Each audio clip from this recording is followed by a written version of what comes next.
Isa pong mapagpalang umaga. Ano po, mga minamahal kong mga kapatid kay Kristo. Mapagpalang umaga po sa bawat isa. Praise God. Good morning po. Yan. Praise God. Hallelujah.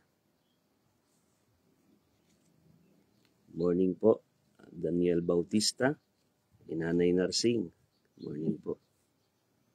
Morning po sa bawat isa. Hallelujah. Praise God. Tayo po ay magpapasimula na po ng ating devotion umagang ito at samahan niyo po ako sa pag-awit sa Panginoon. Awitan po muna natin ang Panginoon. Awitin natin yung the steadfast love of the Lord never ceases. Hindi po nagmamaliw yung pag-ibig ng Diyos sa atin sa araw-araw. Sige po, tayo po muna ay umawit sa Panginoon. Hallelujah. Praise you, Jesus. Hallelujah. Salamat sa inyo, Panginoon. The steadfast love of the Lord never ceases. His mercies never come to an end. They are new every morning, new every morning. Great is thy faithfulness, O Lord. Great is thy faithfulness. Listen pa po. The steadfast love of the Lord never ceases. His mercies never come to an end. They are new every morning, new every morning. Great is thy faithfulness, O Lord. Great is thy faithfulness. New every morning, new every morning. Great is thy faithfulness, O Lord. Great is thy faithfulness. Hallelujah. Purihin po ang ating Panginoon. Salamat po sa inyo. Dakilang Diyos, aming Ama, salamat po sa kabutihan ninyo, sa biyaya ninyo, sa katapatan ninyo, Panginoon. Sa bawat isa po sa amin o maging sa lahat po ng inyong nilikha. Dahil nga sabi nga ng inyong salita, sa mabuti, sa masama ay patuloy na pinasisikat nyo ang araw, nagbibigay kayo ng ulan. Dahil kayo po ay tapat na Diyos. Kaya salamat po sa inyo, Panginoon, minsan sa umagang ito at binigyan nyo kami ng buhay, panibagong pagkakataon, Panginoon, upang maranasan yung inyo pong masaganang biyaya at pag-ibig sa bawat isa. Salamat po, pagpalain nyo po ang bawat isa po sa amin na nakikinig at mag-aaral at magbubulay ng inyo pong mga salita. Bless your word, God, in our heart, Panginoon, sa sandali pong ito. Purihin kayo, aming Panginoon. Ito po yung dalangin namin sa ngalan po ng inyong bugtong na anak na si Jesus. Amen and amen. So, isa pong mapagpalang umaga muli sa bawat isa po sa atin, sa mga anak ng Diyos, na nariyan, mga lingkod ng ating Panginoong Jesucristo. Hallelujah. Ako nga po pala si Pastor Paul Landa. Mula po sa Door of Faith Lingga, under po ng District 6 ni Pastora Cheryl Manansala. So, isa pong mapagpalang umaga. Praise God. So, ang ating pong pagbubulayan sa umagang ito ay masusumpungan po natin sa aklat po ng unang Timoteo. Unang Timoteo, Kapitulo 6. talata 11 hanggang 12. Ayan, ulitin ko po, aklat po ng unang Timoteo, kapitulo 6, talatang 11 hanggang 12. Ayan, babasahin ko po. Hallelujah. Sabi po dito, ngunit ikaw na lingkod ng Diyos, umiwas ka sa mga bagay na ito. Sikapin mong mamuhay ng matuwid, makadiyos at may pananampalataya, pag-ibig, pagtitiis at kaamuan. Verse 12, ipaglaban mo ng mabuti ang pananampalataya, panghawakan mo ang buhay na walang hanggan, dahil diyan ka tinawag ng Diyos nang ipahayag mo sa harap ng maraming saksi ang iyong pananalig kay Kristo. Ayan. So, ito po ay pinamagatan kong the life of a godly servant. Ang pamumuhay ng lingkod ng Diyos. Ayan. So, tayo pong lahat ay mga lingkod ng kataas-taasang Diyos at purihin ng Panginoon dahil isang karangalan na sa buhay po ng bawat isa sa atin, tayo ay tinawag ng Diyos na di lang maglingkod, kundi tinawag na maging tagapagmana ng langit. Kaya purihin po ang ating Panginoon. Hallelujah. So, ang unang punto po, sabi po dito, ngunit ikaw na lingkod ng Diyos, umiwas ka sa mga bagay na ito. So, si Apostol Pablo po ay sumulat kay Timoteo na anak niya sa pananampalataya, at siya po ay tinatagubilinan bilang lingkod ng Diyos. So, naniniwala po ako na ang tagubiling ito ay para din po sa ating lahat. Sabi nga po dito ay umiwas ka sa mga bagay na ito. So, kung babasahin po natin yung mga naunang mga talata ay ito po ay mga kasamaan. Kaya sabi, flee from evil. Layuan daw po natin yung kasamaan. So sabi po, babasahin ko po sa inyo. Dito sa verses 3 hanggang 10.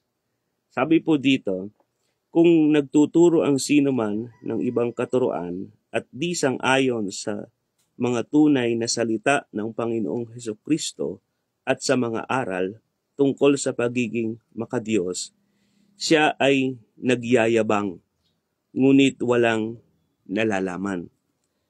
Sakit na niya ang manuligsa, makipagtalo tungkol sa mga salita, bagay na humahantong sa inggitan, alitan, kutyaan, at masasamang hinala.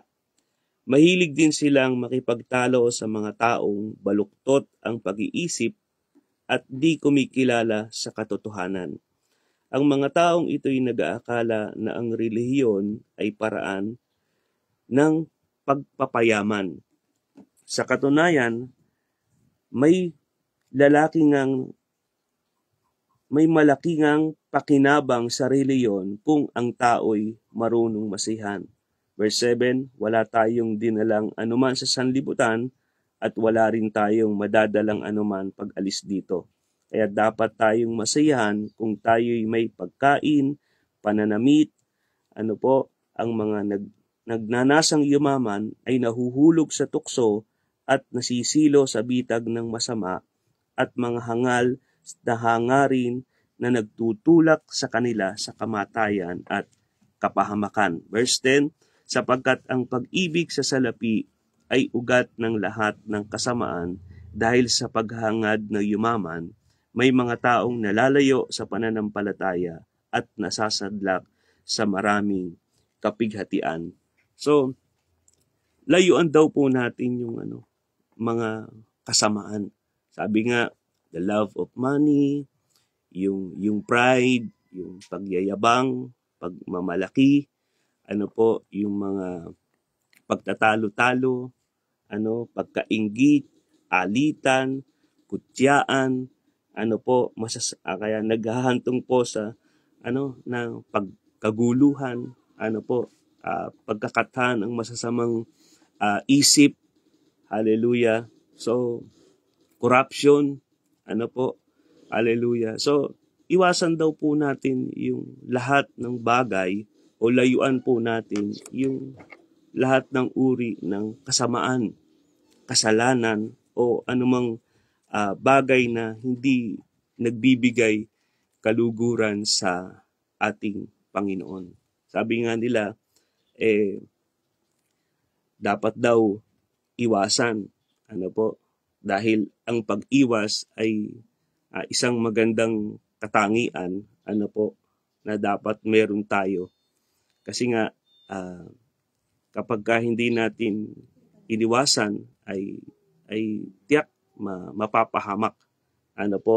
Kaya iwasan po natin o layuan ang gawang kasamaan. Meron naman tayong choices sa buhay .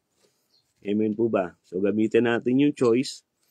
Piliin natin yung mabuti, piliin natin yung matutuwa ang Diyos, at layuan natin yung kasamaan, layuan natin yung bagay na hindi malulugod ang Panginoon. Layuan natin yung bagay o kasamaan na magbubulit sa atin sa kapahamakan. Amen po ba? Hallelujah. So sabi nga, ang pag-iwas sa kasamaan ay hindi kaduwagan, kundi karunungan. So, wisdom na nanggagaling po sa Panginoon. Hallelujah. At isa nga po sa napakagandang halimbawa na laging nire-remind ng Diyos sa akin ay si Jose, si Joseph, si Joseph the Dreamer in Genesis chapter 39. Nung siya po ay naging katiwala ni Potiphar, ay sabi doon sa Genesis chapter 39, araw-araw siya ay pinipilit o tinutukso nung asawa ni Potiphar upang sipingan siya. Pero sabi doon ng salita ng Diyos ay hindi niya pinapansin. Nung dumating yung pagkakataon na yung asawa ni Potiphar ay nakakuha ng pagkakataon, ay hinablot siya, pero sabi naman ng salita ng Diyos ay tumakbo siya, tinakbuhan ni Jose, yung asawa ni Potiphar. Kaya si Joseph, hindi lang siya Joseph the Dreamer, siya din si Joseph the Runner.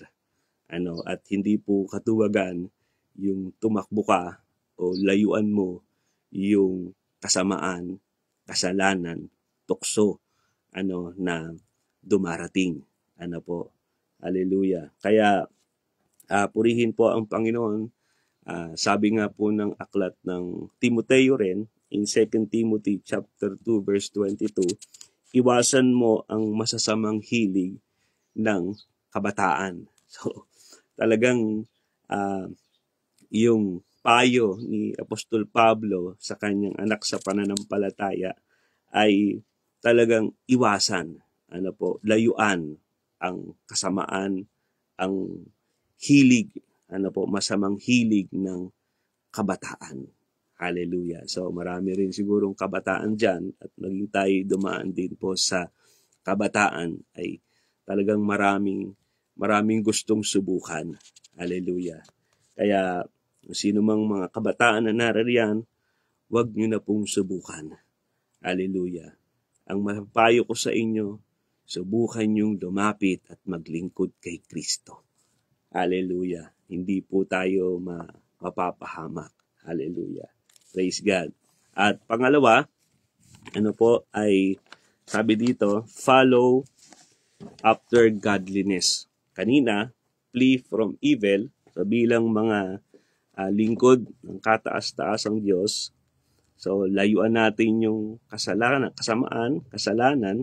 then follow after godliness. Sabi po dito, verse 11 din po, sikapin mong mamuhay. So talagang ah, ah, sinasabi ni Pablo, na sikapin mong mamuhay ng matuwid. Hallelujah. Makadiyos, may pananampalataya, pag-ibig, pagtitiis, at kaamuan. So, matuwid sa harap ng Diyos at matuwid sa harap ng ating pong kapwa.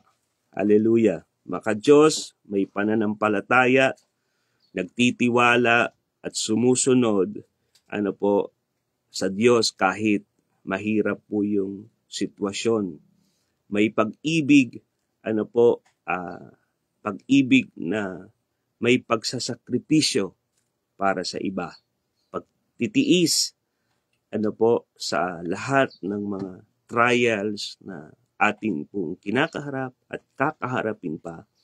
May kaamuan, may kababaang loob, may pagpapakumbaba. Sabi nga, a true servant of God is known not just by their doctrines. Ang mga lingkod daw po ng Diyos ay nakikilala hindi lang sa alam nila yung mga aral at turo ng Panginoon. Sabi doon, but by their character.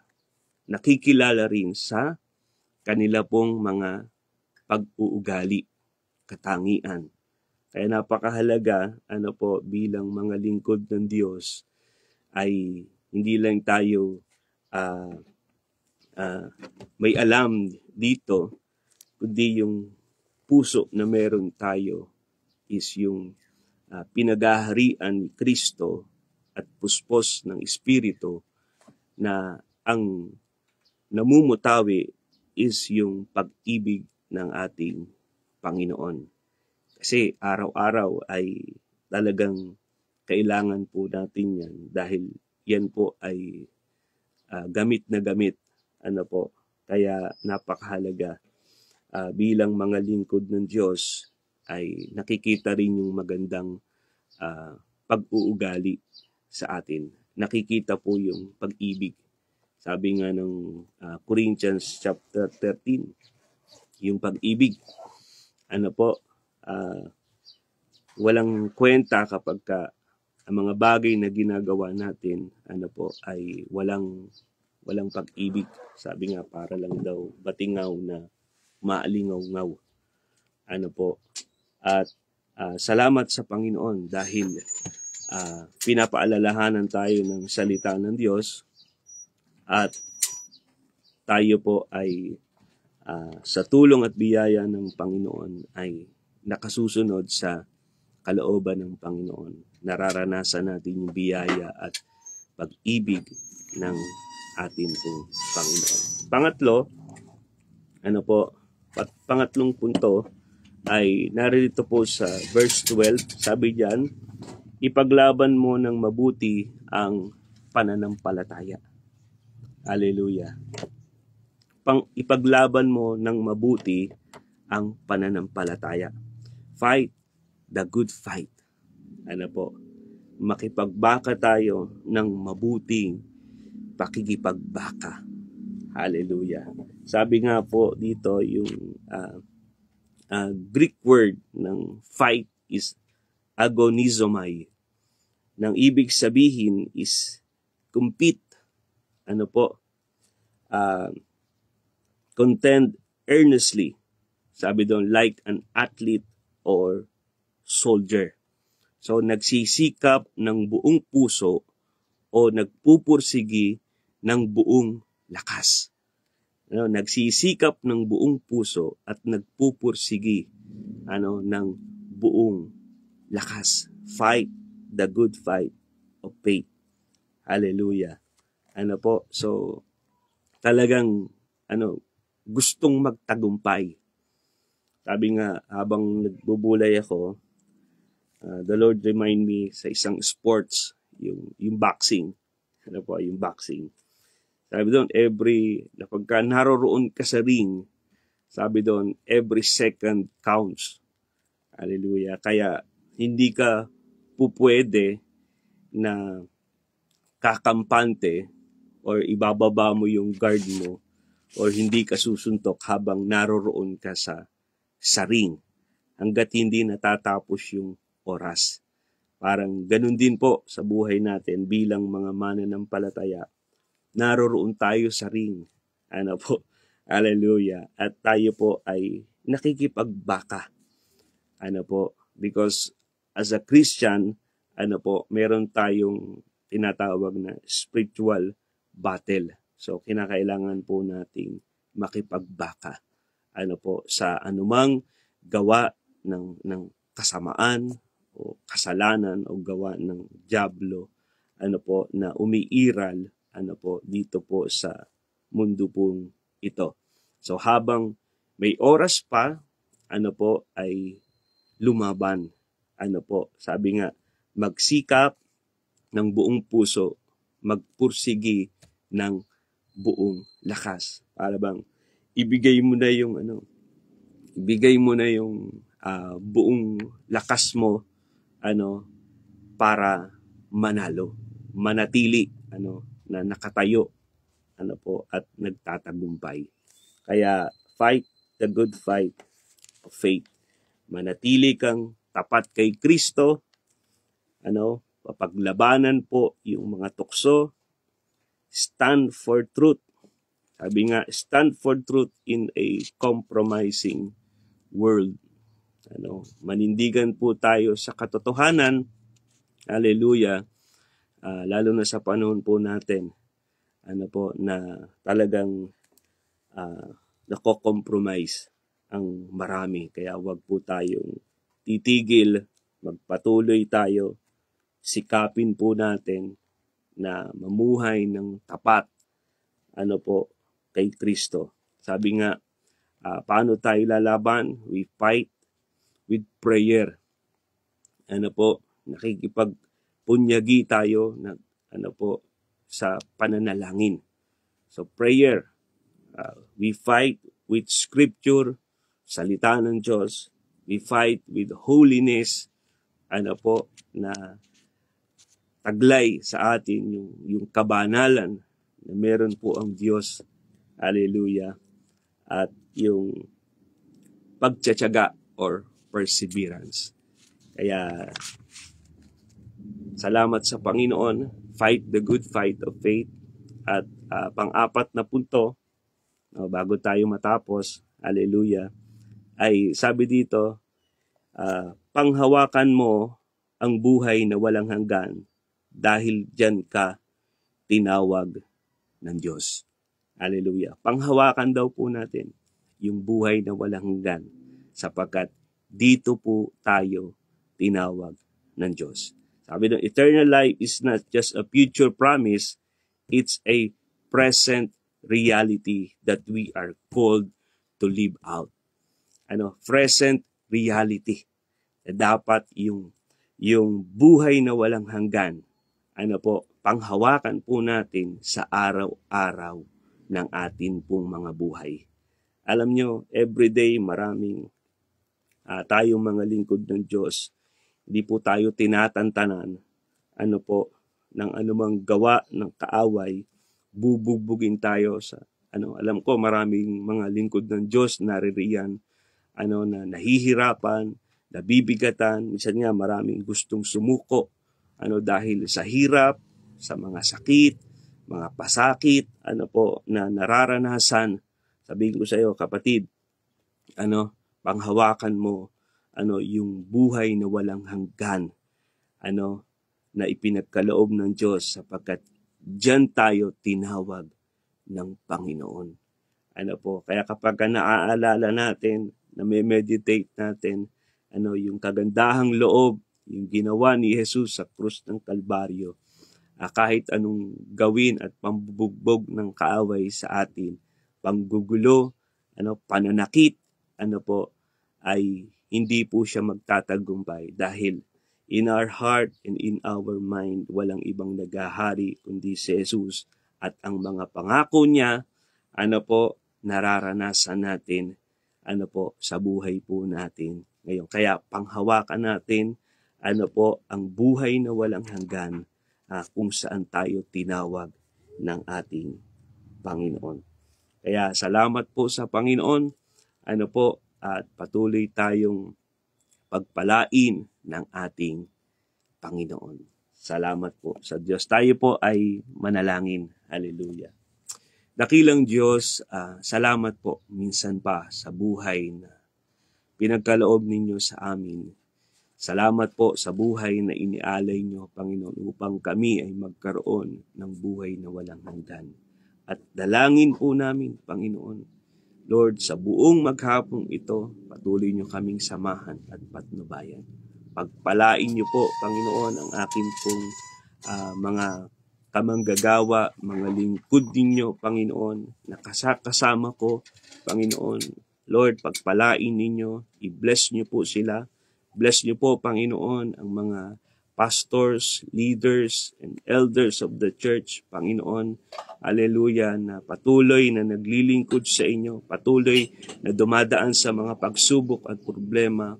Patuloy nyo po silang samahan, abutin, Panginoon, sa sandaling ito. Yung mga may sakit at may karamdaman, Panginoon, ay inyo pong pagalingin sa kanila pong mga sakit at karamdaman. Panginoon, aming Diyos, pagpalain niyo po ang kabuuan ng Door of Faith, Panginoon, family, hallelujah, ang mga pastors, kay Pastor Joseph at ang kanyang pamilya, kay Mami Mars at ang Masaredo family, ang lahat po, Panginoon, ng district supervisor from District 1 to District 9, at lahat po ng mga pastor, Lord, ng Door of Faith, pagpalain po ninyo. Salamat po sa inyo, Panginoon, at ang pag-iingat at paggabay nyo sa amin at pagsama ninyo ay lagi naming maranasan. Your presence, Panginoon, sapagkat doon lang kami makakapahinga sa presensya nyo, aming Panginoon. Kaya marami pong salamat sa inyo, Panginoon. Ibinabalik namin sa inyo ang pinakamataas na papuri, pagluwalhati at pagdakila sa pangalan ng aming Panginoong Jesus. Amen and amen. So, tapos na po yung ating gawain. Pagpalain po tayong lahat ng Panginoong Jesucristo. God bless po.